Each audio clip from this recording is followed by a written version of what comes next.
नमस्कार. आज बऱ्याच दिवसांनी आपली भेट होते आहे. ह्या जवळपास मला वाटतं मी 45 दिवस आज घरी आहे.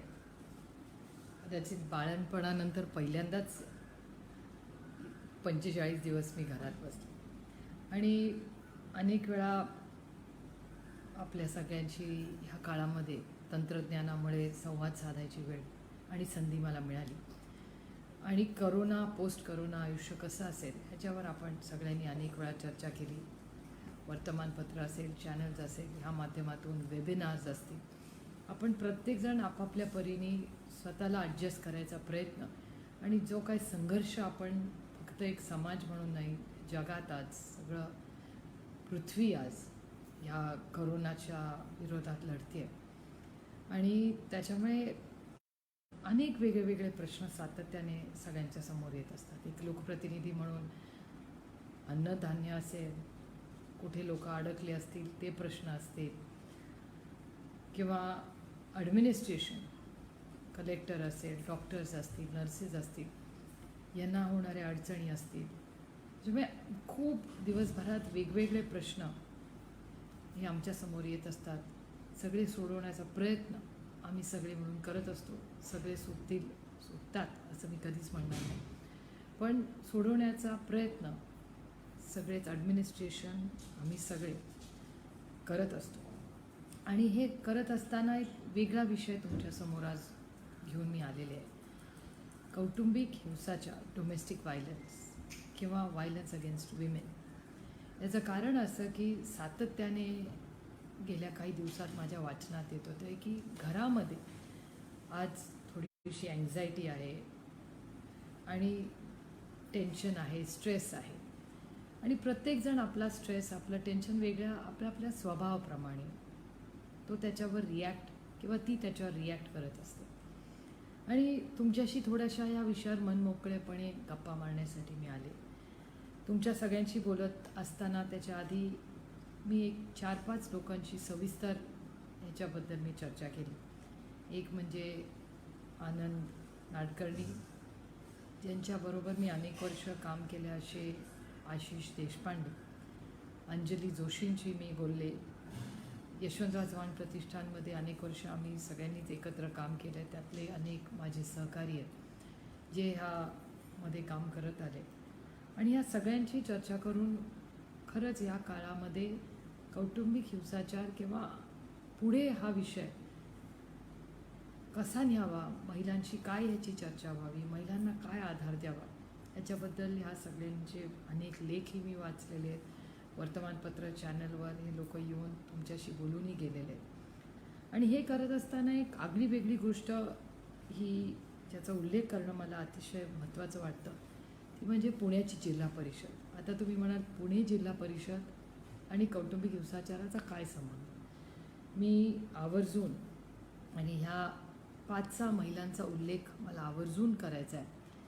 त्या म्हणजे CO जिल्हा परिषदमध्ये माझ्या सहकारी पूजा पारगे, राणी शेळके, डॉक्टर रत्नप्रभा पोतदार, श्रीमती सोनाली अवचट, डॉक्टर कविता करीर आणि रेडिओ जॉकी जयश्री. आणि त्याचबरोबर जिल्हा परिषदच्या अध्यक्ष आणि CO जिल्हा परिषद आयुष प्रसाद. या सगळ्यांनी मिळून जेव्हा वर्तमानपत्रात सातत्याने बातम्या यायला लागल्या की महिलांमध्ये असंतोष, अनेक ठिकाणी पोलीस स्टेशन्स असतील किंवा आमच्याबरोबर काम करणाऱ्या आमच्या आशा वर्कर असतील, त्या सगळ्यांकडून, अंगणवाडी सेविका असतील, यांच्याकडून आम्हाला साधारणपणे ह्याच्यात थोडीशी वाढ झालेली दिसते. आणि म्हणून पुणे जिल्हा परिषदने पुढाकार घेऊन एक वेगळा कार्यक्रम राबवलेला आहे. आणि त्या कार्यक्रमामधून जवळपास 1500 कमिटीज या संपूर्ण जिल्ह्यात स्थापन केल्या आहेत आणि ज्याच्यात 12,000 महिला ह्याच्यात सहभागी झाल्या आहेत. म्हणजे तुम्ही विचार करा की 1500 कमिटीज आणि 12,000 महिला ह्या सगळ्यांनी मिळून व्हॉट्सॲप ग्रुप्स केलेले आहेत. आणि कुठल्याही घरामध्ये जर काही अडचण वाटली तर पटकन तिला त्या क्षणी ही मदत करण्याची भूमिका ह्या कार्यक्रमातून आहे. कार्यक्रमाची नुकतीच सुरुवात झालेली आहे आणि हा कार्यक्रम पुढे कसा न्यायचा, काय न्यायचा ह्याच्यावर आम्ही सगळे मिळून काम करत आहोत. आमच्याही तुमच्याही सगळ्यांच्या काही सूचना आम्हाला हा कार्यक्रम राबवताना असतील तर जरूर आपण सगळ्यांनी आम्हाला मदत करावी, मार्गदर्शन करावं. आणि त्याच्यासाठीच हा फेसबुक लाईव्हचा उपक्रम खरं तर आज मी तुमच्यासमोर हा विषय स्पेसिफिकली घेऊन आले. मी खरं तर आनंदजींचे मनपूर्वक आभार मानते, कारण त्यांनी मला काल एक वेगळा विचार असा मांडला की मी म्हटलं की एक मेसेज मला द्या जो मला या महिलांना सांगता येईल. तर त्यांनी मला असे एक मुद्दा सांगितला की जेव्हा कुटुंबात ही गोष्ट होते, मग नवरा असू दे किंवा मुलगा, ते जेव्हा आपल्याशी एक वेगळं वर्तन करतात जे फार चांगलं नसतं, तर ते वर्तन किंवा ते भांडण ही नात्यातून आपण वेगळं काढलं पाहिजे. कारण आत्ता हा स्ट्रेसचा रिस्पॉन्स आहे. कारण 2 सिच्युएशन्स असतात की इदर यू फाईट इट किंवा यू फ्लाईट इट. आणि फ्लाईट आणि फाईटमध्ये अंतर आहे की इदर तुम्ही म्हणजे शब्दाला शब्द वाढून भांडण वाढवू शकता किंवा टेक अ फ्लाईट म्हणजे त्याच्याबद्दल काहीच न बोलता गप्प बसणे त्या क्षणासाठी. त्याच्यामुळे या कोविडच्या परिस्थितीत एखाद्या महिलेने काय करावं, त्याच्यात तिला 4 ऑप्शन्स आहेत. एक तर ती शांत बसू शकते की एखादा रिस्पॉन्स किंवा एखादा आरोप किंवा एखाद्या चुकीच्या स्वरात किंवा हात उगारला तर गप्प बसणे आणि त्या मिनटावर शांततेने जर नवरा थांबला तर मात करणे हा एक ऑप्शन आहे. आणि एक मोठा श्वास घेणे की आता मी याच्यावर रिॲक्ट करणार नाही. पण आता त्याचं पर्सेंटेज किती आहे, नवरा किती टोकाची भूमिका घेतो आहे ह्याच्यावर ते जज करता येईल, कारण का ते केस टू केस आपल्याला करावं लागेल. दुसरं आहे की बाबा रे आता नको वाद घालूया, आता हा काळ वेगळा आहे. तिसरं आहे फर्म राहणे, ठाम राहणे की मी ठाम राहणार आहे आणि मी हे ऐकून घेणार नाही आहे. नाहीतर चौथा आहे आक्रमक होऊन रिॲक्ट करणे. त्यामुळे तुम्हाला त्या क्षणाला तुम्ही एकटे असता, त्या क्षणाला तो निर्णय हा तुमचा असतो. आता तो कसं करायचा, त्याच्यावर मात कशी करायची हे तुम्हाला त्या काळात ठरवावं लागेल. पण फुल न फुलाची पाकळी तुम्हाला एक आधार देण्यासाठी आणि काही तुम्ही जर प्रश्न मांडले त्याच्यावर चर्चा करण्यासाठी आज मी तुमच्यासमोर उभी आज हा चर्चा मी तुमच्याशी करते. आणि खरंच ह्या कालावधीमध्ये इमोशनल अपहिवल त्याला आपण आता रेग्युलेट नाही करू शकत, कारण अनेक प्रश्न आहेत. घरात इतके दिवस आपल्या सगळ्यांना राहायची सवय नाही आहे. प्रत्येकाला हाताला काम असतं, जबाबदाऱ्या असतात, वेगळी टेन्शन्स आहेत. इकॉनॉमिक सिच्युएशन अडचण असल्यामुळे नोकरी राहते का नाही, पगार वेळेवर होतो आहे का नाही, पगार झाला तरी घराचं भाडं आपण देऊ शकू का नाही, आईवडिलांचे औषधाची बिलं असतात, EMI भरता येईल का नाही. केंद्र सरकारने तर सांगितलं EMI 3 महिने भरायचा नाही आहे, पण तरी अनेक बँकातून पत्र येत आहेत की पैसे भरा. ह्याच्याबद्दल काय करायचं.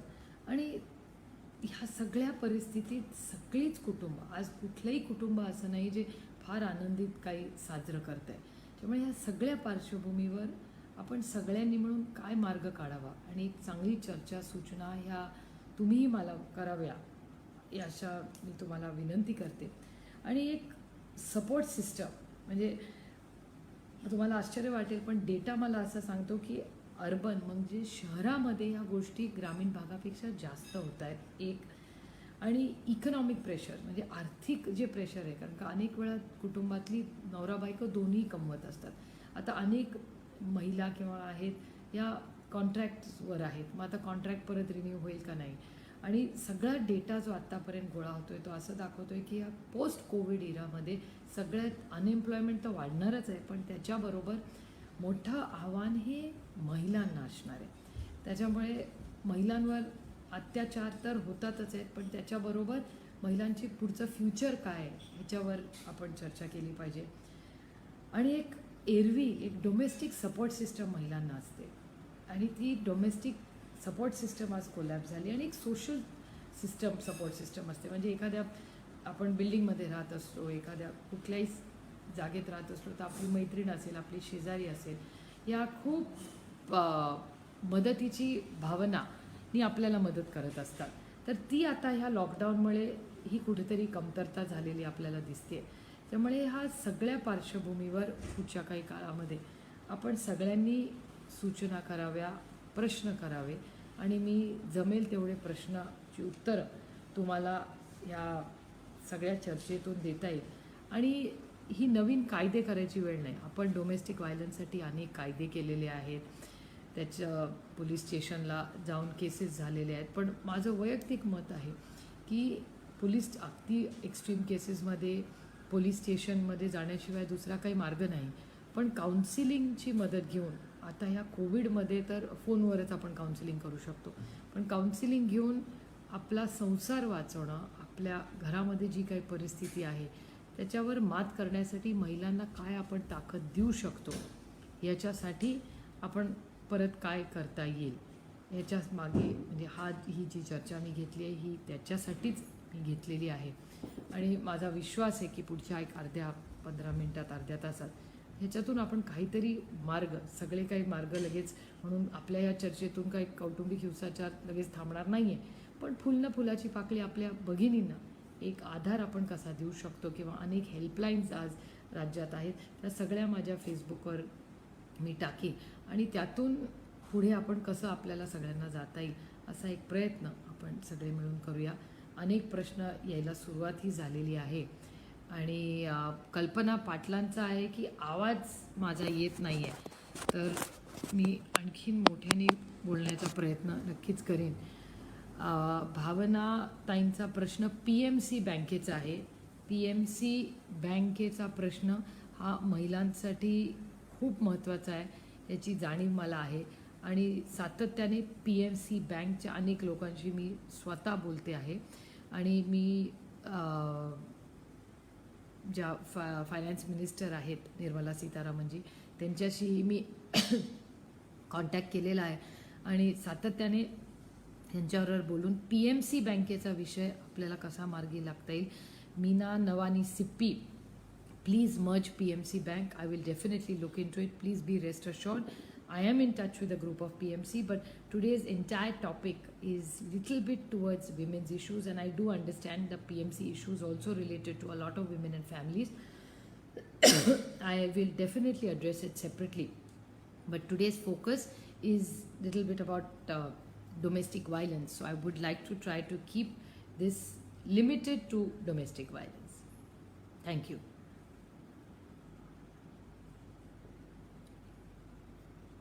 अनेक लोक डॉक्टर लॉकडाऊनमुळे अडकलेले आहेत आणि बंद झालेले आहेत. मी पुन्हा एकदा सगळ्या डॉक्टरांना विनंती करते की आपण सगळ्यांनी तुमचे OPDs प्लीज उघडावे. त्याच्यासाठी जी काही प्रोटेक्शनसाठी तुम्हाला मदत लागत असेल ती आम्ही करण्याचा प्रयत्न सरकारच्याही माध्यमातून करू. IMAच्या पण कॉन्टॅक्टमध्ये आम्ही आहोत.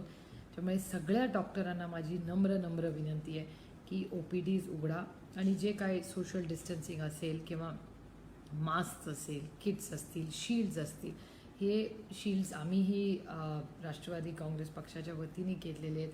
अनेक NGOsच्या मदतीने ते शील्ड्स वाटलेले आहेत. हे प्रत्येक डॉक्टरकडे पोचवण्याचा प्रयत्न आम्ही करतो आहे. आपणही जर काही अडचणी तिथे आल्या तर जरूर मला किंवा नरेंद्र काळेंना कॉन्टॅक्ट केलं तर जास्तीत जास्त लोकांपर्यंत आम्ही शील्ड्स देण्याचा प्रयत्न नक्कीच आम्ही करू. आणि माझी डॉक्टर्सना पुन्हा विनंती आहे की तुम्ही प्लीज आज रुग्णांना तुमची गरज आहे, आश्वासन, मदत, सहकार्य, एक इमोशनल सपोर्टची गरज आहे. त्याच्यामुळे प्लीज सगळ्या डॉक्टरांनी पुन्हा एकदा OPD सुरू करावी अशी माझी नम्र विनंती आहे त्यांना.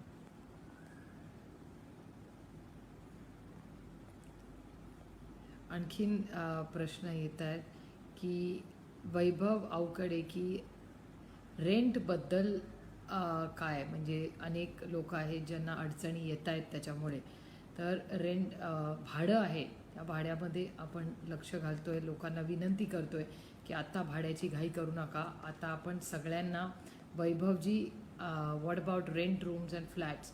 We are requesting all owners to help people and support people at such times and do not force people to make payments right now. This is on humanitarian grounds. We must all support each other and help each other. Chetan Pawar, good morning Thai, we are stuck in Gujarat, please help. Sure Chetan, I will definitely look into the matter. If you could kindly just send me your route, we will request Gujarat government to get you out of Gujarat and bring you home wherever your home is. Mahendra बच्चावांचा प्रश्न आहे की विना अनुदानित उच्च माध्यमिक शिक्षकांचे प्रश्न सातत्याने येत आहेत. माझी तुम्हाला विनंती राहील की पगार वगैरे हे थोडंसं लॉकडाऊन नंतर आपल्याला त्याची चर्चा करता येईल. सरकारी पगार आणि हे कार्यक्रम हे सातत्याने ते सरकारी यंत्रणेच्या थ्रू होतात.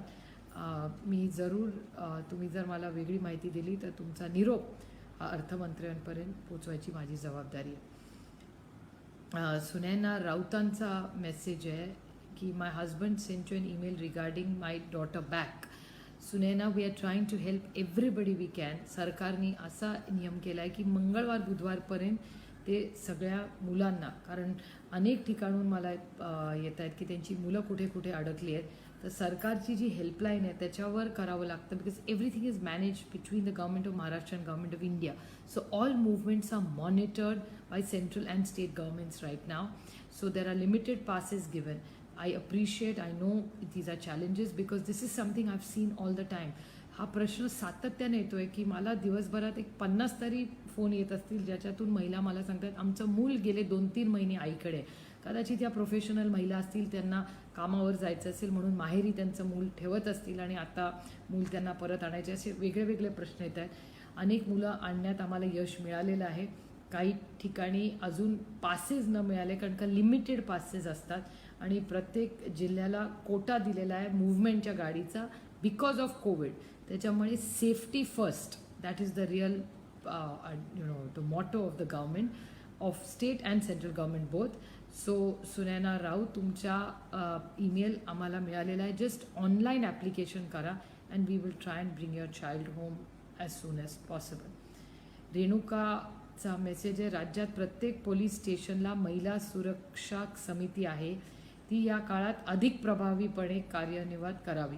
मला वाटतं रेणुका ताई, तुम्ही जी सूचना केली अतिशय उत्तम आहे आणि मला असं वाटतं मी आपला हा फोन झाल्यावर मी पुन्हा एकदा होम मिनिस्टरांना विनंती करीन, कारण करोनामध्ये आता सगळेच इतके अडकलेले आहेत की बाकी अनेक विषयांवरची चर्चा आज समाजातही कमी होते.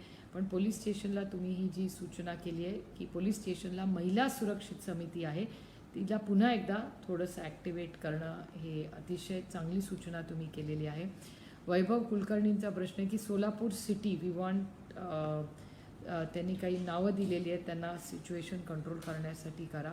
फार चांगला मुद्दा आहे. संतोष घोलप यांनी केलं आहे, फेसबुकमधून बाहेर या आणि फील्डवर जा. संतोषजी, माझी खूप इच्छा आहे फील्डवर जायची. मी फील्डवरच असते आणि माझं सगळी अकाउंटेबिलिटी ही फेसबुकवर नसून ही डेटा स्पीक्स फॉर इटसेल्फ ह्याच्यावर असते. पण मला परवानगी मिळत नाही आणि सरकारने जे नियम कायदे केलेले आहेत त्याच्याप्रमाणे मला जावं लागतं. त्याच्यामुळे संतोष घोलप, तुमची जी सूचना आहे ही मला खूप पटते आहे. मलाही फील्डवर जायची खूप इच्छा आहे. पण सरकार, केंद्र सरकार आणि महाराष्ट्र सरकार दोघांच्या नियम कायद्याप्रमाणे मी वागते. Rules are made to be followed, not to be broken. म्हणून मी हे करते. पण संतोष घोलप, तुम्ही दिलेला जी सूचना आहे ही मला फार फार आवडली आहे. Thank you very much. पण मीही अप्लाय केलेलं आहे की मलाही बाहेर जायची परवानगी द्या, म्हणजे मला फील्डवर काम करता येईल आणि ज्या गरजू लोकांना मदत लागते. फिजिकली आम्हाला जायला परवानगी नसली तरी सातत्याने कलेक्टर्सवरून जे काम करते ते मी पारदर्शकपणे लोकांच्या समोर सातत्याने मांडते आहे. तरी संतोष घोलप, तुम्हाला आणखीन काही मला सूचना करायच्या असतील तर त्या जरूर करा. आणि माझी ट्रान्सपेरन्सी अँड अकाउंटेबिलिटी ही माझी नैतिक जबाबदारी आहे लोकप्रतिनिधी म्हणून. त्याच्यामुळे माझ्याच फेसबुक, ट्विटर आणि इंस्टाग्रामच्या माध्यमातून 24/7 मी काय करते याची अकाउंटेबिलिटी मी सगळ्यांच्या समोर पारदर्शकपणे ठेवत असते. प्री कोविड, ड्युरिंग कोविड आणि पोस्ट कोविड. तरी तुम्हाला अजून काही मला मार्गदर्शन करायचं असेल तर प्लीज मनमोकळेपणे तुम्ही कराल अशी तुमच्याकडून मी अपेक्षा करते. Santosh Gholap, thank you very much तुमच्या सूचनांबद्दल. साहिल पवार, युनिव्हर्सिटी एक्झाम्सबद्दल काय होणार? तुमचा प्रश्न महत्त्वाचा आहे. मागच्याच आठवड्यात या राज्याचे जे मंत्री आहेत उदय सामंत, त्यांनी हा विषय मांडलाही होता आणि मला वाटतं UGC सेंट्रल गव्हर्नमेंटचे काही नोटिफिकेशन्स आल्यानंतर तो निर्णय होईल. पण मला वाटतं 15 मेच्या आधी ह्याचं उत्तर मी मागच्याच वेळी दिलं होतं. 15 मेच्या आधी आपल्याला कंप्लीट क्लॅरिटी ह्याच्या सगळ्यावर कळेल. Rahul खटविसावे, thanks for coming online. For normal people, can you open petrol pumps? Because to buy food we need vehicles. Rahul, you're absolutely right. Petrol pumps are open for everybody. If you specifically tell me in which area you are having challenges, I'll be happy to address, because I monitor my own constituency regularly, and petrol is not really a problem. So if in a specific area you are having challenges, I'm happy to talk to the local collector there and request him, or join the dots or the gap. I think if there is an area, but please do send me your area, so we will definitely try and help and address this issue. Pradeep More, Tai, why not lockdown close, made life be normal as people? Pradeep मोरेंचं म्हणणं आहे की lockdown हा बंद झाला आणि हळूहळू आयुष्य आपलं नॉर्मलवर आलं पाहिजे. प्रदीप मोरेजी, तुमचं म्हणणं हे अतिशय बरोबर आहे. लॉकडाऊन हळूहळू आपल्याला बदलावंच लागणार आहे, and we have to learn to coexist with covid. म्हणजे जर कोविड असाच आपल्याबरोबर राहणार असेल तर आपल्यालाही सगळ्यांना काही सवयी बदलून त्याच्याबरोबर को एक्झिस्ट करावं, जगायला शिकावं लागणार आहे. म्हणजे हळूहळू तो लॉकडाऊन हा कमी होताना तुम्हाला सगळ्यांनाच दिसेल. पूजा ओंडेंचा प्रश्न आहे की 6 महिन्याची मुलगी हॉस्पिटलमध्ये, तिच्या ट्रीटमेंटसाठी त्यांना मदत हवी आहे. पूजा, जर तुम्ही मला माहिती पाठवली तर जरूर मी त्याच्यात लक्ष घालीन. आणि सतीश, तुम्ही जर ऑनलाईन असाल तर पूजा उंडेंचा हा प्रश्न फक्त किंवा त्यांचा कॉन्टॅक्ट नोट डाऊन करून घ्या, म्हणजे आपण त्यांना मदत करू शकू. बरेच योगेश साळुंकेंचा एक सूचना आहे की सरकारने कोणत्याही जिल्ह्यात लॉकडाऊन शिथिल करण्याची घाई करू नये, स्वतःच्या डोक्याने निर्णय घेऊ नये, अगोदर सोशल मीडियाचं मार्गदर्शन करावं. म्हणजे त्यांचं म्हणणं आहे बरोबर उलटं आहे की फार घाई करू नये हे बंद करण्याची. Anyway, let's go with the flow. मला असं वाटतं जी अथॉरिटीज आहेत, ज्यांच्याबद्दल आपण ज्याच्यावर विश्वास ठेवला आहे प्रशासनामध्ये, त्यांचं जे काही म्हणजे हेल्थ मिनिस्ट्री असेल किंवा होम मिनिस्ट्री असेल, की केंद्र सरकार आणि महाराष्ट्र सरकारच्याकडून जे आपल्याला नोटिफिकेशन्स येतात, let's follow the rules. Rules are made to be followed. Ramling Thorat, women also are included in this problem, all those women nowadays. मला हा प्रश्न कळला नाही रॅमलिंग थोरातांचा. रेशन दुकानांचं ऑडिट करा असं स्नेहल चव्हाण म्हणत आहेत. स्नेहल चव्हाण, राशनिंग दुकानाचं कुठल्या एरियामध्ये तुम्हाला जर अडचणी येतात ह्या जर तुम्ही मला सांगितल्या तर आम्ही त्याच्यात जरूर लक्ष घालू. आदित्य उनेचांचा विषय आहे की पोलिसांबरोबर डायलॉग करून अजून आपल्याला अडचणी येत आहेत. त्यांचं म्हणणं आहे की पोलीस जरा लोकांची हाय हँडेड वागत आहेत.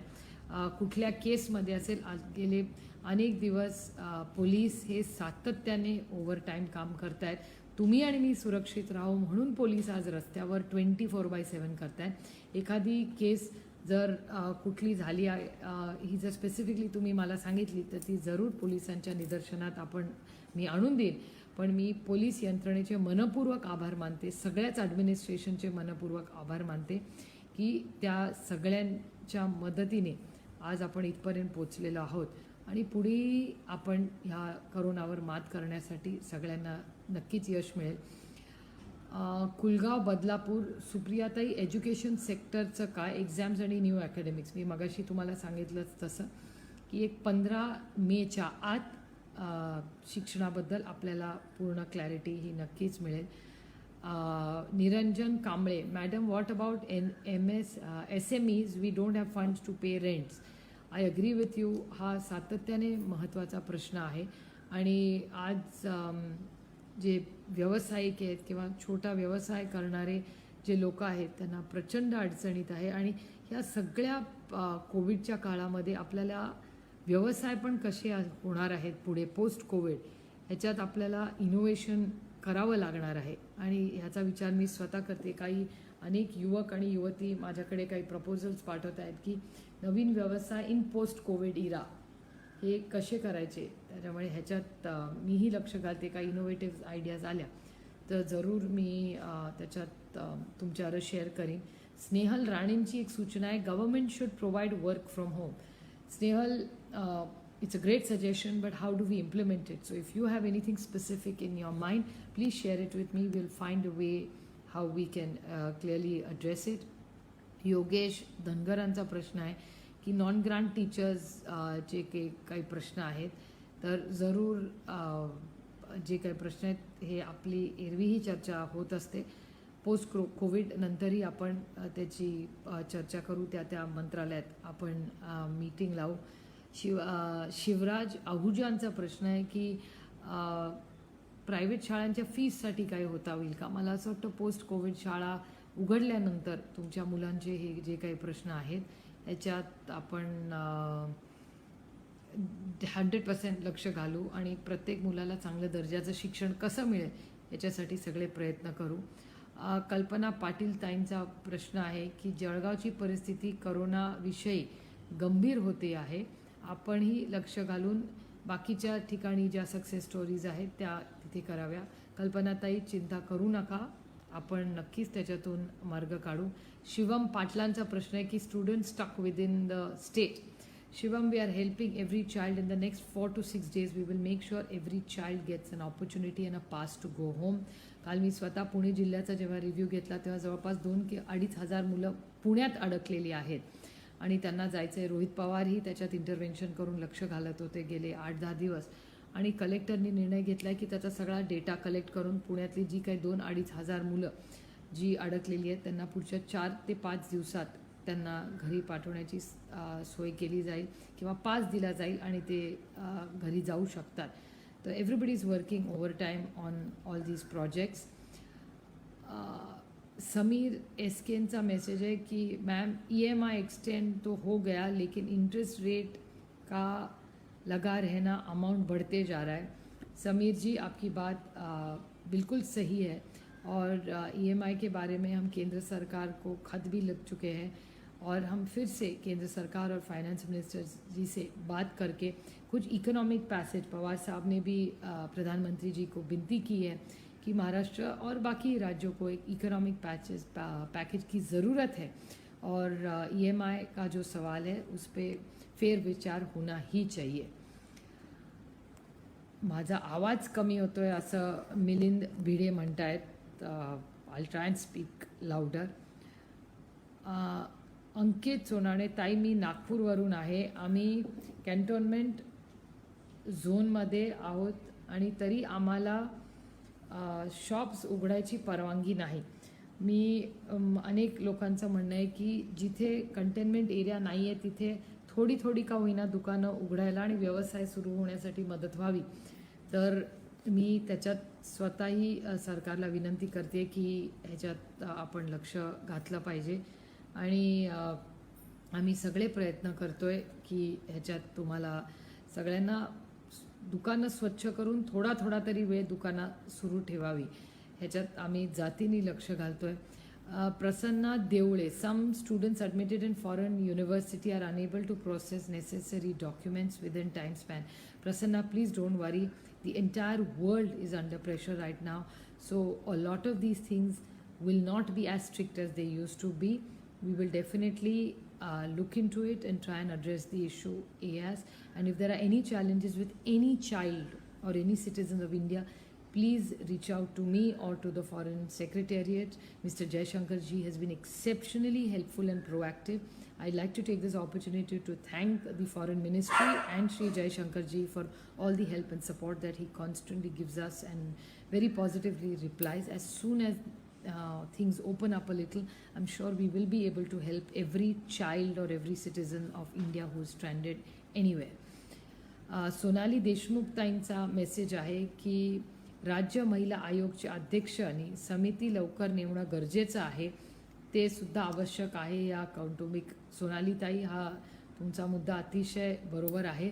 मी यशोमती ठाकूर जे अतिशय उत्तम काम करतायत, अतिशय एक संवेदनशील महिला आहेत. मी यशोमतीताईंशी जरूर ह्या विषयाबद्दल चर्चा करीन आणि यशोमतीताईंचंही आपण मार्गदर्शन घेऊया की ह्या सरकारी यंत्रणेतून आपण महिलांसाठी ह्या काळामध्ये आणखीन आधार, एक इमोशनल सपोर्ट आणखीन कसा देऊ शकतो ह्याच्यासाठी आपण सगळे मिळून नक्कीच प्रयत्न करूया. वैशाली मंडवे देवनारमध्ये राहतात. माझे मिस्टर चेंबूरमध्ये ॲडमिट आहेत, त्यांना मायनर पॅरालिसिस झालेला आहे, तर सरकारकडून काही मदत होईल का? वैशालीताई, जरूर तुम्ही आम्हाला थोडीशी माहिती पाठवा आणि त्याच्यातून आपण सगळे मिळून जरूर मार्ग काढू. रोहन देशमुखांचा प्रश्न आहे, I am not getting information, can we travel from one zone to another on private? Rohan, आता सरकारने काल एक ट्विट केलं आहे माननीय मुख्यमंत्र्यांनी की काय अलाउड आहे आणि काय नाही. त्याच्यात जर तुम्ही गेला तर तुम्हाला बरीचशी माहिती जरूर त्याच्यासाठी मिळेल. त्याचबरोबर की तुम्ही ज्या एरियामधून तुम्हाला जिथे जायचं आहे तर तुम्ही पोलीसला ऑनलाईन ॲप्लिकेशन केलं तर त्याच्यातूनही तुम्हाला मदत मिळेल की तुम्ही जाऊ शकता का नाही. Priyadarshini Sachin Pandav, myself Dr. Sachin Pandit, government should think of concept of genus epidemicus of homeopathy for COVID-19. Priyadarshini, तुम्ही जो मुद्दा मांडला आहे होमिओपॅथीचा, आता अनेक होमिओपॅथी किंवा आउट ऑफ ॲलोपॅथी किंवा WHO ज्या गाईडलाईन्स दिलेल्या आहेत त्याच्या पुढे जाऊन अनेक सूचना आमच्याकडे ऑल्टरनेटिव्ह मेडिसिनच्या पण सातत्याने येत आहेत आणि आम्ही त्या केंद्र सरकारपर्यंत पोचवण्याचा प्रयत्न सातत्याने करतो आहे. जे मंत्री आहेत त्यांच्याशी बोलतो आहे. पण आत्ता सरकारची लाईन मॉरलेस अशी दिसते आहे की जे ऑनलाईन WHO प्रोटोकॉल्स आहेत त्याच्यातच, त्या चौकटीतच राहून कोविडचा वर जे काय आपण काम करतो आहे ते करावं किंवा तीच ट्रीटमेंट द्यायची. पण सातत्याने नवीन नवीन काही गोष्टी येत राहत आहेत, त्या आपण करतो आहे. प्लाझ्मा थेरपी ही सातत्याने येत होती आणि त्या सूचना बऱ्याच लोकांकडूनही आल्यात. राजेश भैया टोपे त्यांनी त्याचा खूप फॉलोअप घेतला आणि त्याच्यानंतर केंद्र सरकारशी बोलून तीही ट्रीटमेंट आपण सुरू केलेली आहे. होमिओपॅथी आणि ॲलोपॅथीच्याही काही सूचना येत आहेत, तर इंडिव्हिज्युअल कुठल्याही पेशंटला जर त्या घ्यायच्या असतील तर त्याच्यावर कुठलेही बंधन नाही आहे. पण आपण सगळे प्रयत्न करतो आहे की म्हणजे जे काही मदत ज्याच्यातून हा करोना बरा होऊ शकतो त्याचा कुठलाही डेटा मिळाला तर तो जरूर तुम्ही माझ्याकडेही शेअर करा. आपण सगळे मिळून त्याच्यासाठी ती ज्या कॉम्पिटंट अथॉरिटीज आहेत त्यांच्यापर्यंत आपण पोचवण्याचा प्रयत्न करू. जयश्रीताईचा मेसेज आहे, I need your help due to domestic violence, my family is separated.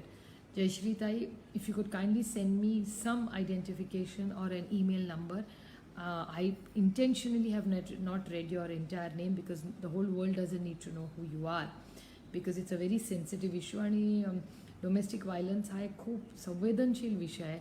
We are more than welcome to help you. If you could kindly separately send me a little note of your location, we will link you up with a counselor and let's find a via media where we can your separated family get together again. Please be rest assured we are with you and we will find a way to protect you and your family and your children. Manjusha कोळेंचा message आहे की एक सांगायचं होतं की गरीब लोकांना सगळ्या काही मिळतं आहे, पण मध्यमवर्गीय ज्यांचा रोजगार कामावर अवलंबून आहे त्यांच्यासाठी कृपा करून काहीतरी योजना करावी. मंजुषाताईंनी हा प्रश्न मांडलेला आहे, तर ह्याच्यावर तुम्ही मला अजून थोडंसं काय काय अपेक्षित आहे हे जर तुम्ही मला जर सांगू शकला तर तेही प्रश्न सोडवण्याचा प्रयत्न मी करीन. मला एक गोष्ट आवर्जून आपल्याला सगळ्यांना सांगायची आहे की डोमेस्टिक व्हायलन्स असेल किंवा कौटुंबिक